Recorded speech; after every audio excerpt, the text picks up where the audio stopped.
கையேந்தி பவன் ஸ்டைலில் ஒரு கார சட்னி எப்படி செய்யுதுன்னு பார்க்கலாமா. ஒரு ஜாரில் 10 பூண்டு போட்டுக்கோங்க, ஒரு 6-7 காஞ்ச மிளகாய் போட்டுக்கோங்க, ஒரு துண்டு புளி போட்டுக்கோங்க, ஒரு தக்காளி போட்டுக்கோங்க, 2 வெங்காயம் போட்டுக்கோங்க. அதுக்கு தேவையான அளவுக்கு உப்பு போட்டு கொஞ்சம் தண்ணி ஊற்றி நல்லா அரைச்சிக்கோங்க.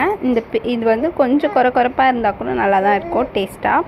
அரைச்சிக்கிட்டு இதுக்கு ஒரு தாளிப்பு நான் கொடுப்பேன். ஒரு பேன் இப்போ வச்சுக்கிட்டு அது கூட வந்து கொஞ்சம் ஆயில் போட்டு கடுகு போட்டு நல்லா பொரிய விட்டுட்டு, இந்த சட்னிக்கு கருவேப்பிலை தான் ரொம்ப மெயின். எவ்வளோ சேர்க்குறீங்களோ அவ்வளோ டேஸ்ட்டாக இருக்கும். அதனால் ஒரு கொத்து கருவேப்பிலை நான் போட்டுட்டேன். இந்த அரைச்ச பேஸ்ட் அது கூட விட்டு ஊற்றிட்டு அது 2-3 நிமிஷம் அப்படியே கொதிக்க விட்டுட்டேன். ஏன்னா அந்த பச்சை ஸ்மெல்லாம் போகணுன்னு சொல்லிட்டு. அவ்வளோதான்.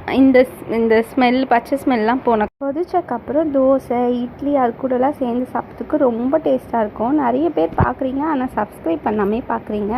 எல்லோரும் சப்ஸ்கிரைப் பண்ணிவிட்டு எப்படி இருந்ததுன்னு கமெண்ட் செக்ஷனில் வந்து சொல்லுங்கள்.